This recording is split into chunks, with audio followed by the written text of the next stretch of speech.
This is one of my most pleasant findings because it applies to me.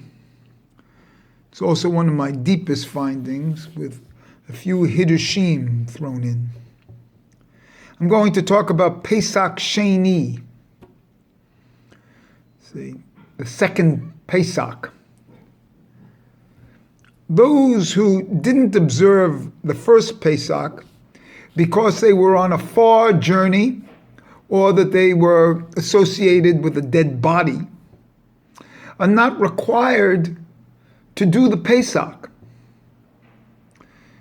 They not required to do the Pesach, and they have to observe Pesach Sheni, which is 30 days after Pesach. At 30 days is a propitious time of the Zelem. Anyway, what is it about Pesach that is so special to the Jewish people? There's so much cleaning and cleanliness and, the selling of chametz and the fineness of the matzah.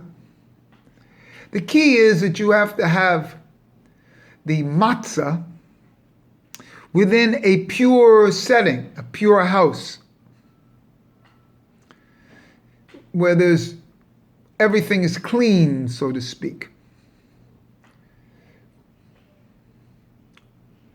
So you have to check for chametz, with a candle and be a fine tuning to make sure everything is clean. So it's actually cleanliness within the clean. The matzah is the no chametz within the no chametz, the clean. The difference between that and the second Pesach is that you have chametz within the dirty, so to speak. In the regular world. The other things are all cleaned out, different recipes, different pots, different everything for Pesach. But on the second Pesach, you eat the matzah within the chametz. You see. You eat it within the regular world. So let me get back. I didn't feel that I was required to do the first Pesach. Why? Because I'm on a far spiritual journey. And then while I've been observing these past 30 days during the counting of the Omer, I realized that the counting of the Omer is tied to the first Pesach. Comes the day after the first Pesach. And if I didn't observe the first Pesach, why am I saying the Omer? And if I'm on such a far journey, what am I saying the Omer for? And what does it relate to? And what does that dead body mean? That I was associated with a dead body. Well, the dead body has to do with the physical world. And in my opinion, the animal soul. And that's what the entire thing is of the Omer period, because it's barley, it's animal food. And the person who doesn't observe the first Pesach is not concerned with his animal food and his animal soul. He's on a far journey because he's involved with his spiritual soul, the godly soul.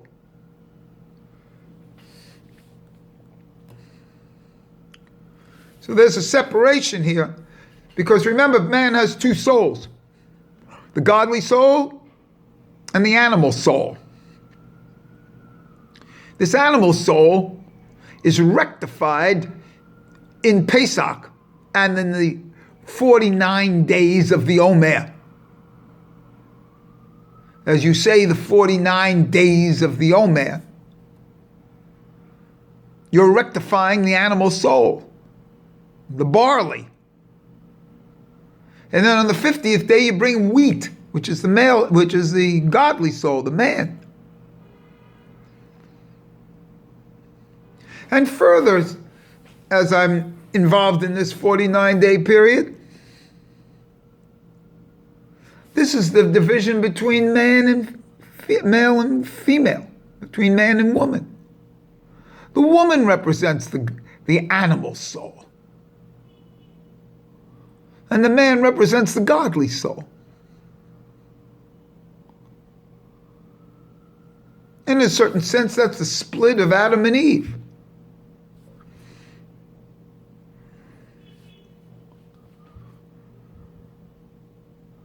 So the first Pesach, which has to do with the animal soul, is this whole meal in the house and everything. Again, it's all women. And then the counting of the Omer. It's like counting of days of the menstrual cycle.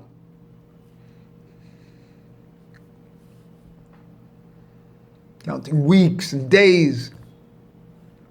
And it's all animal soul. But if a person was on a far journey, or been involved with the animal, he's not touched with the dead animal, he's not required to do it. So if he understands this, that he's involved with his godly soul only, he's not required for the first Pesach. Now it's brought down that the first Pesach, the Pesach is your chance, and then your second Pesach, it's brought down, it's a second chance. There's always a second chance, and that's not true. That's a low level of understanding of this same thing, of this. There isn't a second chance in anything. There's only a deeper level of the first chance, and I'm going to repeat that a couple of times. Pesach Sheni is not a second chance. It's a Sheni, it's a second level of the first chance. If I put that first chance off, it's because my spirituality is involved in the second chance.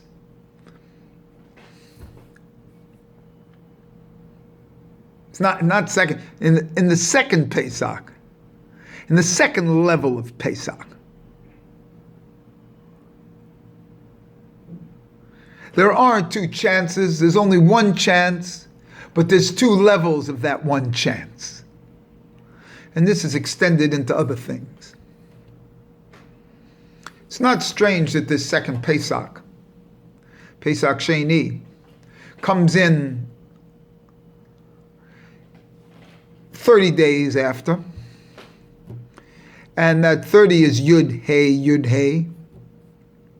That's the same number for the Nazir, which I am. So by definition, a Nazir is really not required to do Pesach. And since he's not really involved in the animal soul, because the animal soul related to the Sota is what he's avoiding, he's not really required, in my opinion, to say the Omer. And then on the 30th day we'll go to counting the Omer, the 30th day of the Omer, which is, by the way, Hesed Shebahod. Remember, there's a opening to everything in Hod Shebahod. That's Lag BaOmer. There's a little opening to purity on that day. But again, for the cognosci, the beginning of a thing is its culmination. So Hod, which is the fifth week, the fifth din, so to speak. And that's why Hod Shebahod is the 5 of the 5. because the whole thing has to do with dinim. So we're entering the 5 dinim and they're open. They're no longer viable. And that's Pesach Sheni. They're not viable. Just like on Pesach Sheni has a tremendous parallel to Hod Shebahod of Lag Bomer. And so for the Tzaddikim, in a certain sense, and for the Nazir, the Pesach, second Pesach, and they maybe just eating the matzah, or for some a Pesach meal,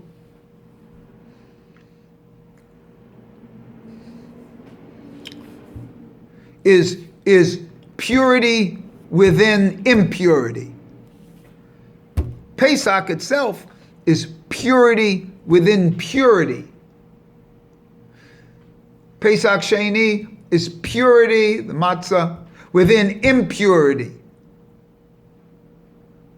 And that's the real deal. Anybody can be pure within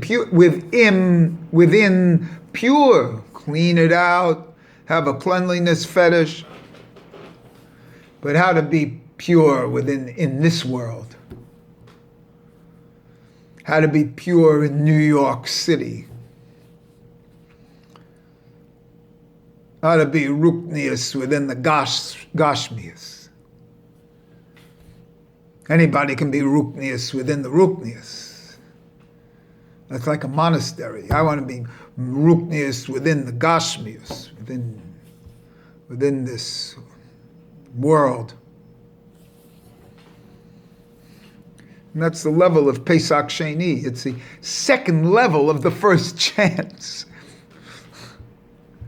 Because the first chance in this case is a 0. You don't do it.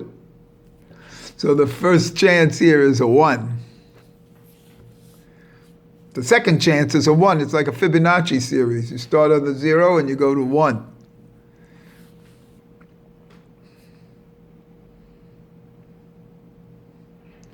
So the animal soul, which is talked about on the Omer,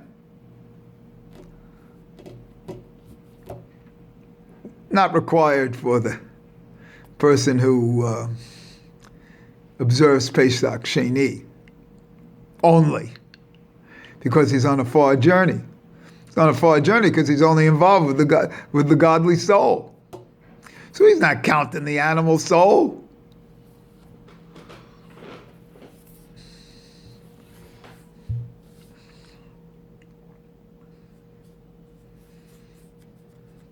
And that's one of the real tricks here. Whether you know it or not, women represent the animal soul. Women represent that dead body. See, women represent the body. So the male represents the far journey, and the woman represents the dead body.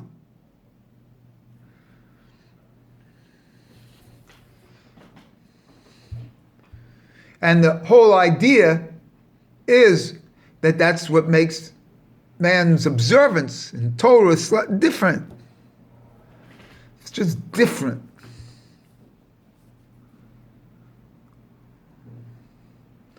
And this is part of what's happening. So I want to make it clear that for those who are on a far journey and they observe the second Pesach, it's really a continuation of the first chance of Pesach. I don't believe in second chances. I just believe in the continuation of the first chance. I'm not alone in this.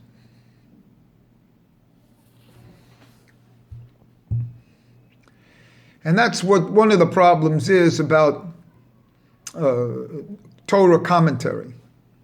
Very often the Torah commentary that's quoted by people is the pablum that's given to most of the world, meaning second Pesach, there's always a second chance. In other words, if you screw up the first time, you can always a second chance. But in a deeper analysis here, it's a continuation of the first chance. There is no second chance. These are links. They're never undo. There's no one link, open, second link. The link never undoes. And so for those of you who are on a far journey or contaminated by a dead body and observe Pesach Sheni, happens on the 30th day of the Omer, Hesed Shebahod, the beginning of Hod. And the beginning to me is as good as the middle or the end of the thing. And it represents the 5 dinim. And this applies to me, and that's why I'm so kind of like happy about it, and happy about my view of it.